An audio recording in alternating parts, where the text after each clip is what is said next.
Nous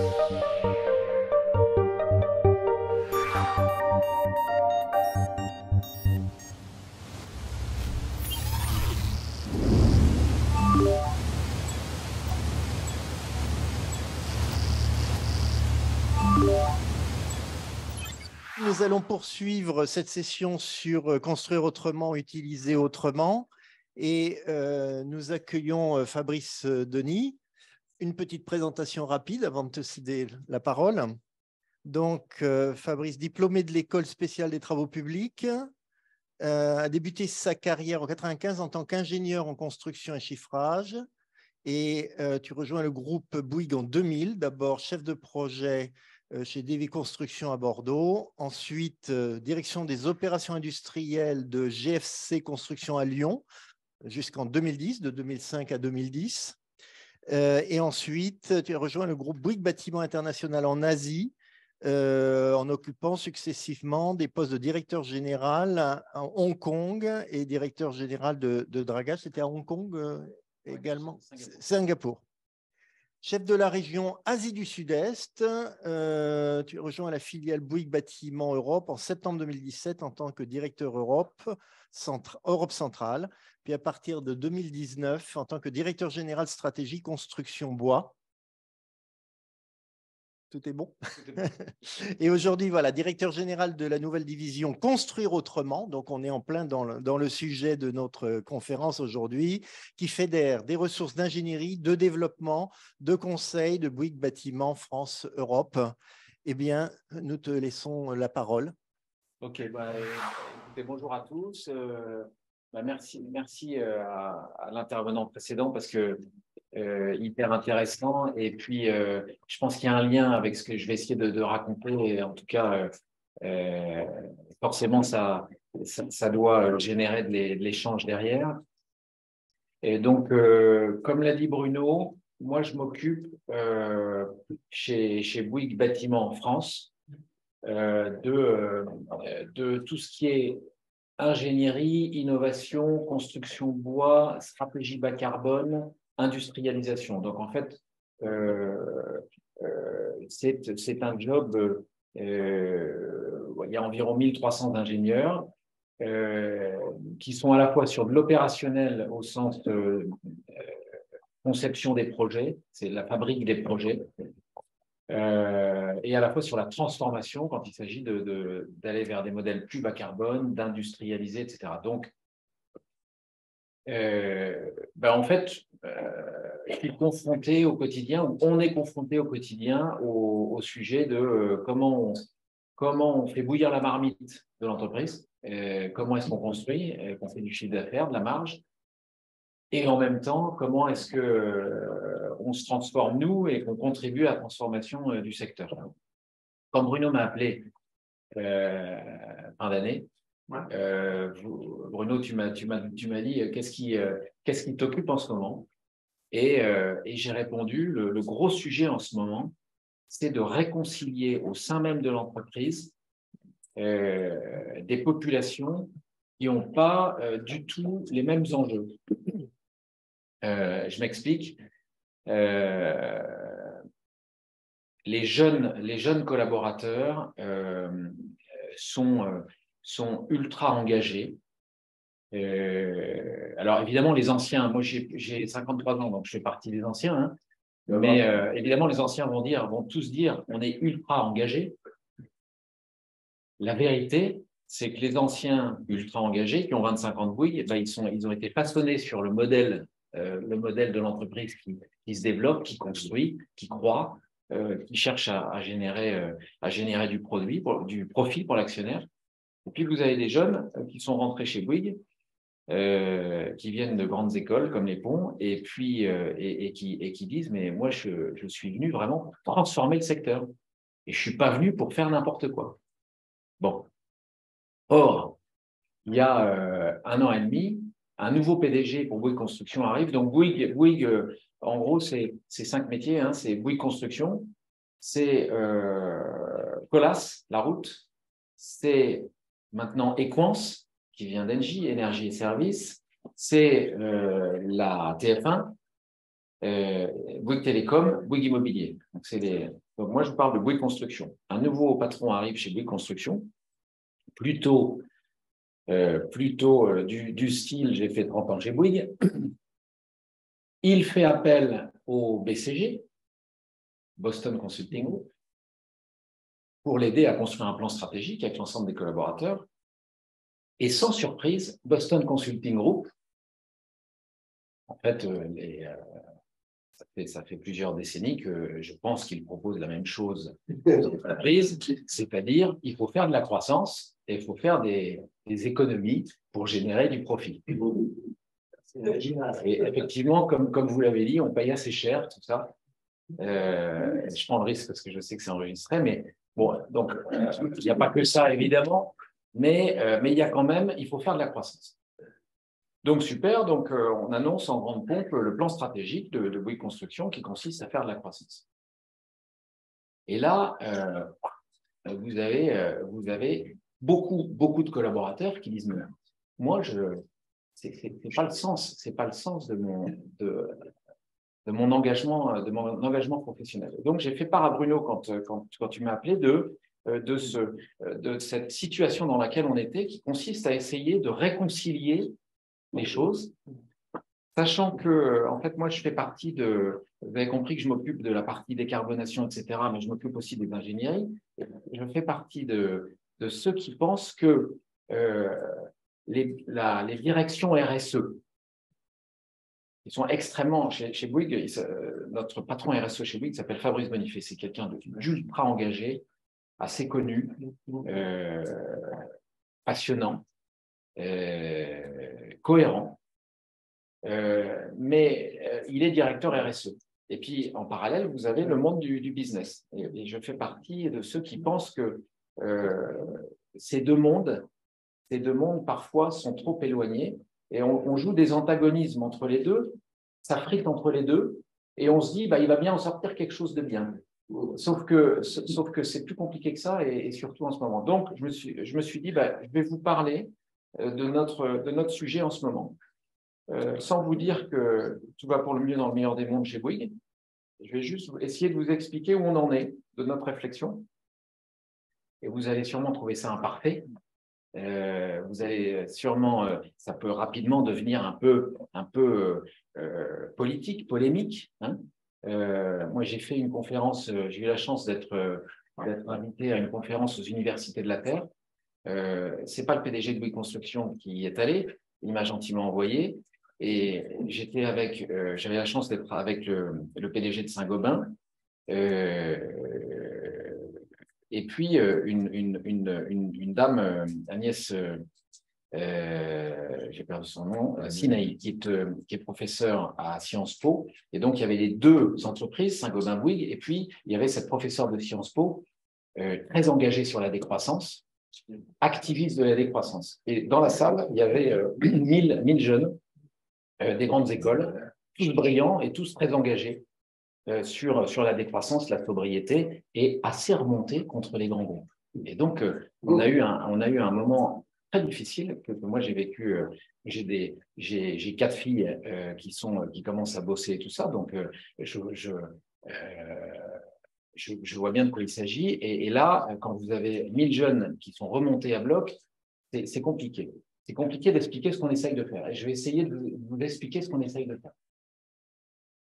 Je commence par cette photo là, c'est un projet qu'on a livré l'année dernière, qui est dans le 12e arrondissement, pour Gessina, un projet de 14 logements, 100% bois, complètement industrialisé au sens où ce sont des éléments des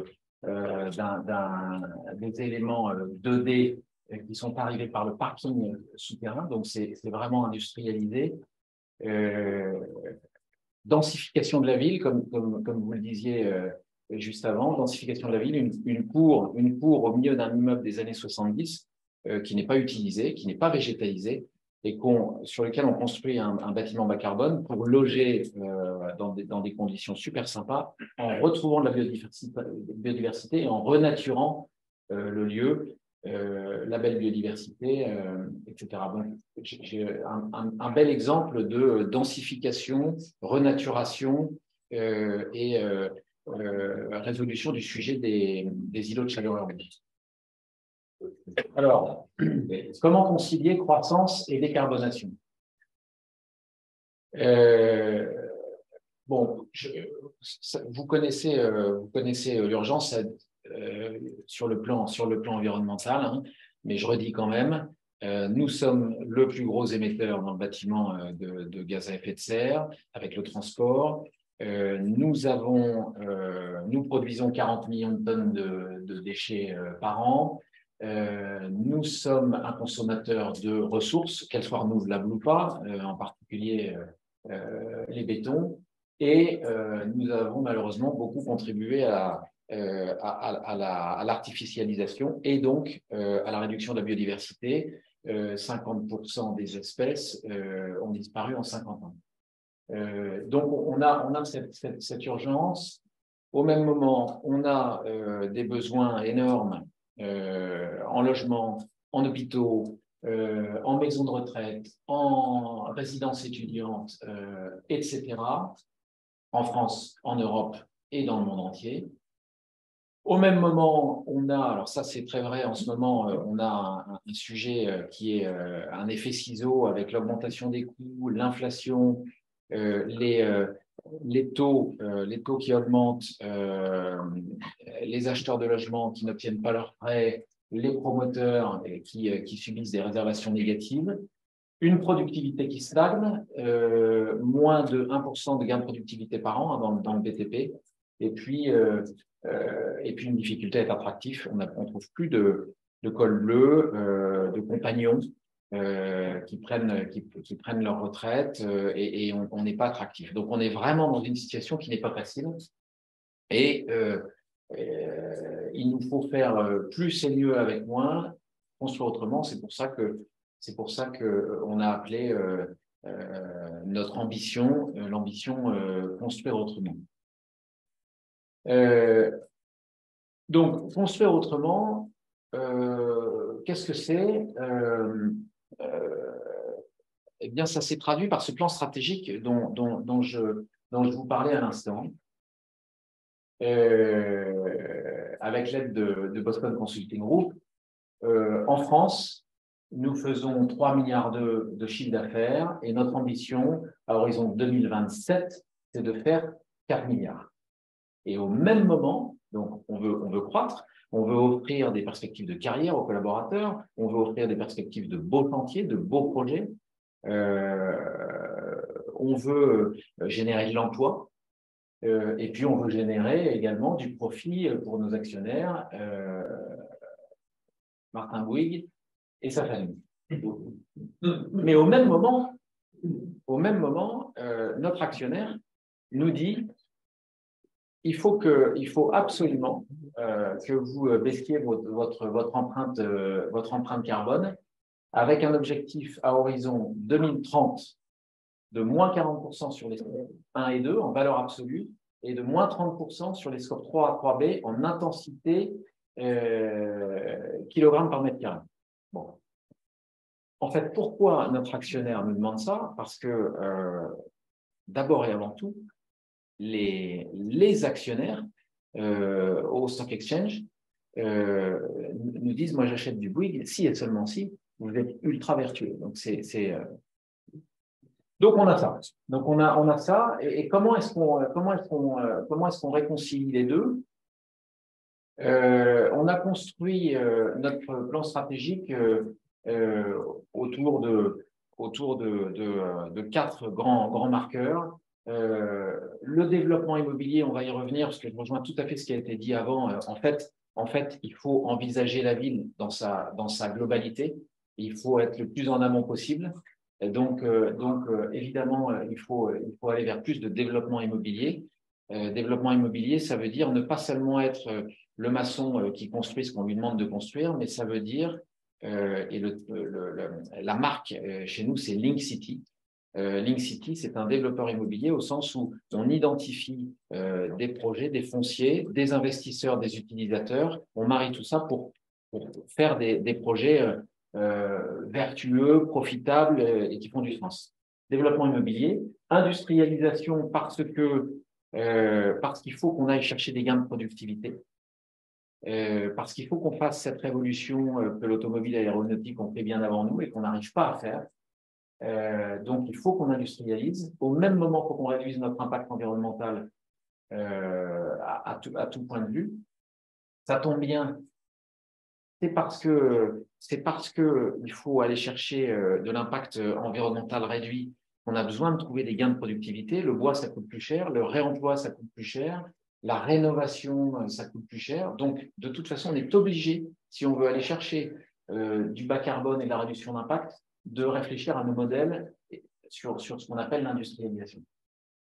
Et puis, une approche produit également parce qu'on se dit que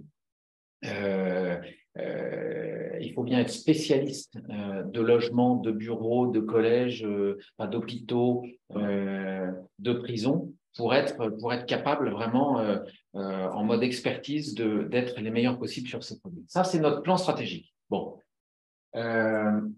Alors, comme tout bon industriel, et ça, tous les industriels le font depuis des années, hein, on cherche à travailler sur nos leviers de performance pour construire autrement. En fait, on n'a pas attendu l'enjeu du carbone pour essayer de diminuer la matière qu'on utilise, pour essayer d'optimiser. Vous savez, dans la construction, nos marges, elles sont faibles. Hein, on est sur des marges à 2-3%.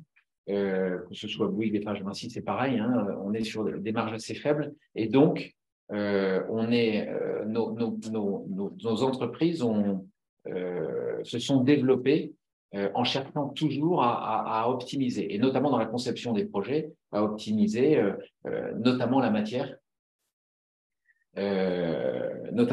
Donc, les leviers qu'on utilise, les leviers qu'on identifie pour construire autrement, c'est une conception intelligente et optimisée pour réduire l'utilisation des ressources. Bon, ça c'est le quotidien des ingénieurs structure, des ingénieurs performance énergétique. C'est évidemment, vous en avez parlé avant, c'est évidemment le bâtiment envisagé dans sa globalité, les façades, la structure, les corps d'état techniques, les corps d'état archi. Comment est-ce qu'on design et qu'on conçoit intelligemment et de manière optimisée nos bâtiments. Bon, ça, c'est pas nouveau. C'est rendu beaucoup plus complexe qu'avant par les réglementations, l'ARE 2020 en particulier, mais c'est pas nouveau. Ce qu'il y a d'un peu nouveau quand même, c'est de faire travailler ensemble en mode projet des ingénieurs experts de l'énergie, de la structure, de la façade, du métal, la mixité des matériaux, effectivement, c'est de faire travailler ensemble les experts en mode projet pour être efficace. Bon, ça vous surprend pas. Deuxièmement, aller vers plus de rénovation, réhabilitation, régénération, hybridation. Construire la ville sur la ville et avec ce qui existe. Bon, vous me direz, on n'est pas maître de la situation, mais quand même, on peut s'organiser pour pousser à plus de rénovation, pour être force de proposition chez nos clients, pour leur dire, vous avez des milliers de mètres carrés de bureaux, bon, essayons de trouver ensemble des solutions pour passer en logement. Donc, rénover, réhabiliter, régénérer, pour vous donner un ordre d'idée, on fait 25% de notre chiffre d'affaires en France en rénovation, on passera à 50%. Notre objectif, c'est 50% à horizon 2028. Donc, on va doubler le chiffre d'affaires en rénovation. Ce n'est pas seulement le fruit de notre volonté, ce sont les investisseurs, les maîtres d'ouvrage qui poussent à ça. Ça nécessite, soit dit en passant, quand même un gros travail de formation et de transformation de nos expertises sur de la rénovation. Quand vous êtes ingénieur, vous avez fait 25 ans de logement social en neuf, passer en rénovation en site occupé, c'est pas du tout le même métier. Donc, ça demande un gros travail de transformation.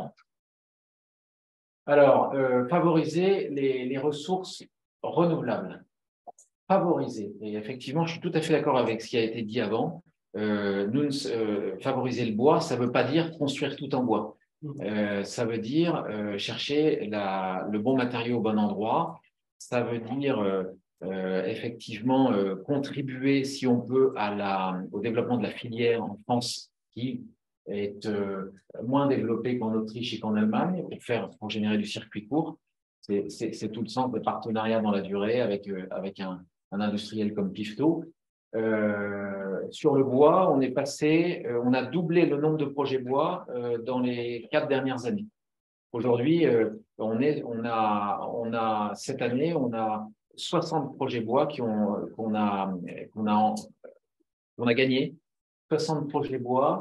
Et puis, en biosourcé plus largement, les isolants biosourcés, paille, chanvre, lin, dans les murs ossature bois, c'est en train de se développer énormément. Au-delà de ça, il y a le géosourcé, la pierre, sur lequel auquel on croit beaucoup, et puis la terre, parce que le jour où on aura trouvé de quoi dépasser la brique de terre crue, on en fait, mais on n'arrive pas à massifier. Donc il faut qu'on arrive à faire du béton de terre banché.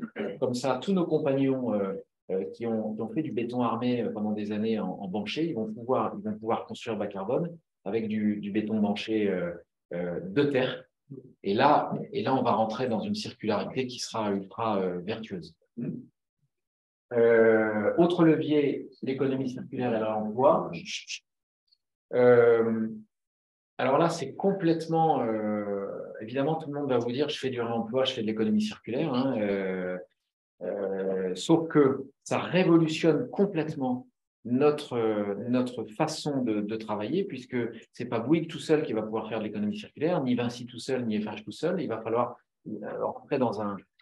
s'inscrire dans un écosystème, aller chercher les gisements et puis les utiliser. Donc, économie de la circularité par opposition à la linéarité. Et là c'est toute une façon de penser sur lequel qui modifie notre approche. On est en train de monter une plateforme physique à Vitry-les-Ardoines pour mettre en visibilité tout ce qu'on peut réutiliser, parce que pour beaucoup de promoteurs et même beaucoup d'utilisateurs finaux, réemploi égale brocante. Or non, on peut réemployer et avoir des bâtiments de très grande qualité, donc mettre en visibilité. Donc on est en train de monter une plateforme qui va être ouverte aux filières, où on va proposer aux filières du réemploi de s'installer à des prix très bas, parce que financièrement, ils ont du mal à s'en sortir, à des prix très bas pour mettre en visibilité leurs produits. Et puis, on ira chercher les gisements, démolition, curage, et on les proposera en aval. Donc, initiative sur l'économie circulaire. Et là, ça nous force à nous ouvrir à tout un écosystème. Sourcer des matériaux, technologie bas carbone. Bon, bien sûr, le béton bas carbone. Le béton bas carbone, c'est la clé.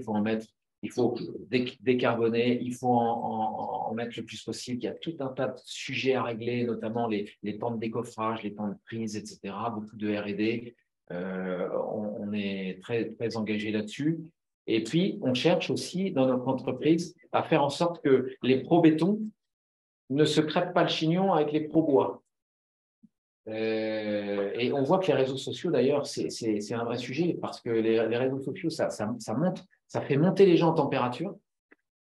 Et ce qui fait qu'on peut même avoir au sein d'une même entreprise le professeur béton engagé sur la décarbonation du béton qui prend ombrage du monsieur bois de Bouygues. Et en fait, la réalité, c'est qu'il faut que tout ce petit monde-là travaille ensemble. Je rejoins ce qui a été dit précédemment. Avant d'être une question de technique, c'est une question d'hommes qui travaillent ensemble, quoi. Bon, ça, ce sont, je dirais, c'est les leviers classiques pour éco-construire, pour réduire notre empreinte. Alors, vous voyez tout un tas de projets, que je trouvais intéressant de mettre en valeur. Le campus de Suresnes, ce sont des bureaux qui appartenaient à Airbus, qui ont été transformés par un bailleur social, Villogia, en résidence étudiante. Transformation d'usage, rénovation. 95% des matériaux issus de la démolition ont été soit recyclés, soit réemployés, notamment les façades. Donc ça, c'est très intéressant, c'est très vertueux. Terra Lumia, c'est le siège du Crédit Agricole à Lyon, années 70, complète rénovation. Campus NJ, 120 000 m², Campus NJ, tiens, on parlait d'NJ tout à l'heure, 120 000 m² de béton et de bois, béton sur les 4 premiers étages, et bois sur les 4 étages suivants, avec une vraie réflexion sur la renaturation, la biodiversité.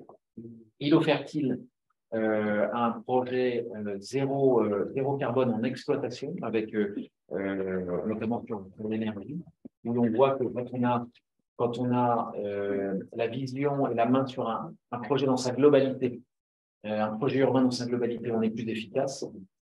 Et puis hybride, à Béliard, rue Béliard, dans le 18e, un projet également de grande taille. Là aussi, la vision projet urbain avec une mixité d'usages, mixité sociale, mixité de matériaux. Voilà. Ça, c'est ce qu'on fait. À noter que, donc là maintenant, je viens à la réflexion sur croissance versus décarbonation, pour vous faire entrer dans notre problématique. Moins 30% en intensité carbone à horizon 2030. Voilà nos intensités carbone aujourd'hui sur nos bâtiments.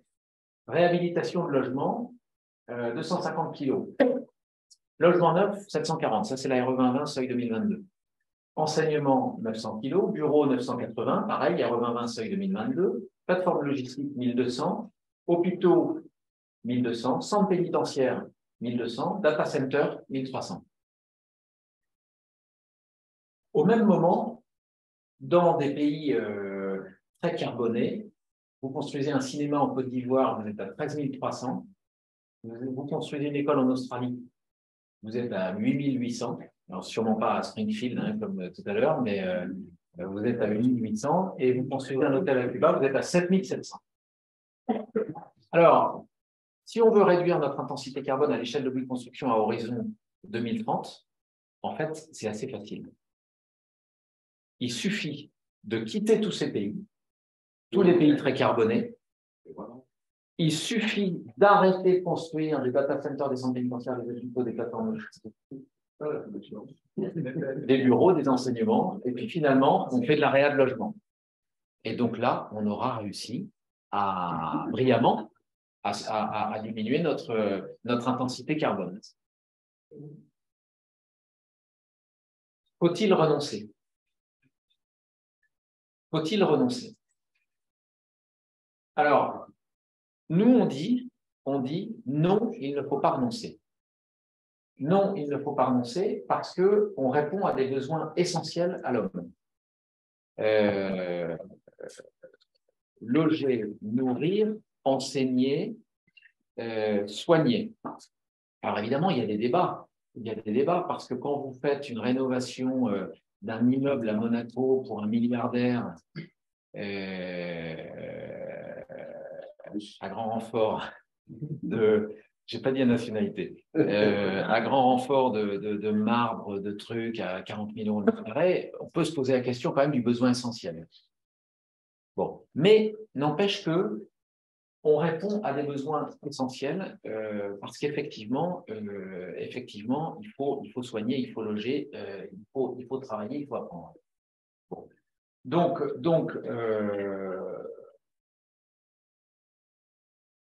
de ce point de vue-là, il faut qu'on continue à travailler.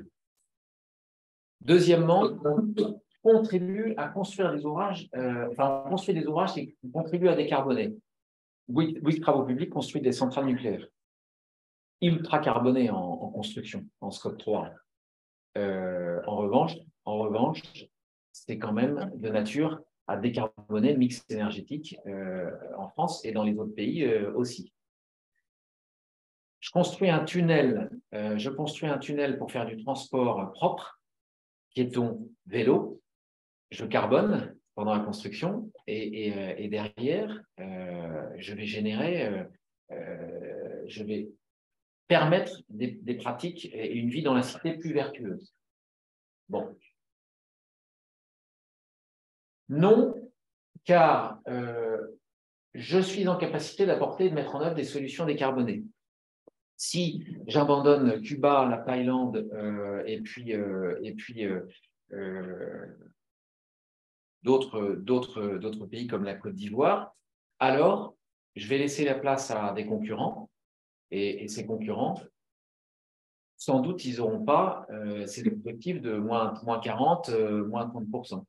Sans doute, alors c'est peut-être un petit peu présomptueux, mais sans doute ils n'auront pas ni les mêmes ambitions, ni les mêmes expertises. Donc, ça a été dit tout à l'heure, les groupes français ont un vrai savoir-faire, acquièrent un vrai savoir-faire, et donc soyons fiers et positifs de ce qu'on a, de ce qu'on a et allons en faire bénéficier le plus de projets possible dans le monde. Si on se retire des pays, on l'a vu dans pas mal de pays, alors on aura des entreprises chinoises qui viendront. Je ne dis pas que les Chinois construisent carboné, hein, mais on peut se poser des questions. Enfin, nos bâtiments, ça a été bien dit sur Springfield avant, nos bâtiments ou nos quartiers ont un impact social et sociétal. Ça génère de l'emploi, ça génère, pour peu que ça soit bien pensé, ça génère une cité vertueuse. Donc non, je ne renonce pas. Sauf que si vous dites non, je ne renonce pas, alors, bon, là, j'ai mis d'autres exemples. Exemple, la résidence Le Berlier dans le 13e arrondissement, qui est un projet mix bois-béton, 15 étages, vertueux, 6 degrés. Ce sont des bureaux à Gentilly, pour Score, qui sont extrêmement vertueux, en particulier sur l'économie circulaire et la biodiversité, avec des zones de pleine terre, avec de la renaturation, etc. Bon.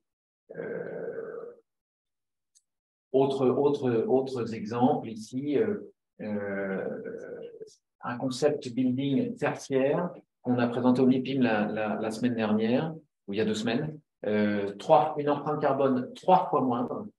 On est sur du 300 kg du mètre carré. On a fait travailler sur un projet virtuel tous les leviers. On a travaillé sur tous les leviers de la conception en liberté, c'est-à-dire qu'il n'y avait pas, on n'était pas contraint par un projet. Et donc, on a fait travailler tous nos experts pour aboutir à un projet qui émet 300 kg du mètre carré, 3 fois moins que la RE 2020. Donc, on est déjà sur les seuils 2031. Intérêt de travailler sur un concept building, en fait, comme le font les industriels automobiles. Et puis derrière, parce qu'il s'agit de faire de l'architecture, on a fait appel à 3 architectes en leur disant emparez-vous de notre projet d'ingénieur et faites-vous plaisir sur l'architecture. Et donc, chacun des 3 architectes, Nem, Coldefi et Duplantier, ont travaillé sur des concepts, en voilà un, pour montrer qu'on est capable de faire de l'architecture et du très bas carbone. Bon. Donc, non, je ne renonce pas parce qu'en fait, je travaille sur tout un tas de projets, de solutions que j'ai envie de faire rayonner, d'irriguer dans le monde entier. Mais il faut quand même que je renonce. Alors là, j'ai mis 2 exemples. C'est du vécu. Bon, les stades au Qatar. Oui, les stades au Qatar. Est-ce que je construis un stade au Qatar? Est-ce que je construis des pistes de ski dans la péninsule arabique? Non. Dorénavant, non. Là, je renonce. Là, j'y vais pas. Bon, alors, une fois que j'ai dit ça, on a un sujet qui est l'effet rebond. C'est-à-dire que quand bien même on aura trouvé toutes les bonnes solutions décarbonées, le sujet, c'est que, un peu comme l'avion qui a effectivement trouvé des très bonnes solutions au fil des dernières décennies, la demande a explosé. Donc, comment je fais en sorte que ce que je vais proposer comme solution, ça ne fasse pas exploser la demande? Auquel cas, j'aurais tout perdu. comment je traite l'effet rebond. Et deuxièmement, comment je regarde au-delà de 2030, parce que 2030, on a un objectif à moins 30%, mais à horizon 2050, c'est la neutralité carbone. Donc, il va falloir aller chercher du moins 80%. Donc, je peux me satisfaire de mes solutions techniques là, que je vous ai décrites, mais j'ai quand même un problème à la fois sur l'effet rebond et la neutralité carbone. Donc, ça nous oblige, et c'est ma dernière slide, à travailler sur le coup d'après, sur finalement comment je vais plus loin que mes leviers d'éco-conception. Et c'est là qu'on arrive sur la sobriété. Des mètres carrés plus intelligents, des mètres carrés plus sobres, plus contributifs. Comment je génère des bâtiments qui vont être plus et mieux utilisés. La mairie de Paris qui nous dit « j'utilise mes bâtiments à 20%. » Qu'est-ce que nous, on peut proposer, nous, vous, qu'est-ce qu'on peut leur proposer pour optimiser l'usage de ces mètres carrés? Le BHEP, cher à Fabrice Benifei, c'est un bâtiment hybride à économie positive. C'est un bâtiment sur lequel on va optimiser chaque mètre carré, les parkings, les bureaux. Le garage, pour ceux qui connaissent Lille, c'est une expérience très intéressante. Quand vous rentrez dans Lille, un garage Peugeot qui a été transformé en bâtiment hybride où vous avez du commerce le week-end, vous avez du bureau la semaine, vous avez également du logement. Vous utilisez 3600 mètres carrés qui deviennent 5500 mètres carrés en utilisation. Bon. Ça, on doit y travailler beaucoup plus. Deuxièmement, l'économie de la circularité, le réemploi, la modularité, la démontabilité. Comment est-ce qu'on rentre dans une logique de démontabilité et ça y est, on y est. Hein. Les bâtiments, on les conçoit démontables pour que dans 5 ans, dans 10 ans, ils puissent être démontés, réutilisés ailleurs. Un exemple, hein, les travailleurs saisonniers à Courchevel l'hiver, qu'on n'arrive pas à loger, et au même moment à Saint-Tropez l'été, travailleurs saisonniers, on n'arrive pas à les loger. Donc, on construit un bâtiment bas carbone démontable qu'on va pouvoir transporter. Et là, on rentre dans une logique de service et d'économie de service, d'économie de la fonctionnalité qui transforme notre business model. Un autre exemple, le BAMB, le Building as a Material Bank, en fait, c'est un bâtiment où les éléments sont considérés comme une banque de matériaux qui vont être la propriété d'investisseurs, de propriétaires et qui vont être utilisés dans plusieurs bâtiments. Un modèle financier, un nouveau modèle financier. Économie de service. Le low-tech, bien sûr. Comment est-ce qu'on change l'approche et les exigences de nos clients, des utilisateurs, pour passer au low-tech. Et enfin, dernier point, comment est-ce qu'on rentre dans une logique de croissance contributive, croissance de la valeur plutôt que croissance du volume. Et là, et je conclurai là-dessus, c'est sans doute le plus difficile pour nous. Je vais prendre l'exemple du verre à vin et du verre à eau. Vous avez un verre à eau qui utilise plus de matière qu'un verre à vin. Ce verre à eau, eh bien, il est plus consommateur de matière que le verre à vin. Et pourtant, je peux faire du verre à vin un produit beaucoup plus attractif, un produit qui génère de l'envie, parce que c'est le verre à vin. Comment est-ce que j'arrive, moi, Bouygues, ingénieur, à générer de l'envie sur du low-tech? Comment est-ce que j'arrive à générer de l'envie sur de la sobriété? Comment je rends ça attractif? Et là, on est sur des domaines qui sortent complètement du domaine de l'ingénieur, mais sur lequel on a un rôle à jouer, je pense, pour changer la demande. Parce que changer l'offre, c'est une chose, mais il faut qu'on change aussi la demande. Voilà. Voilà où on en est.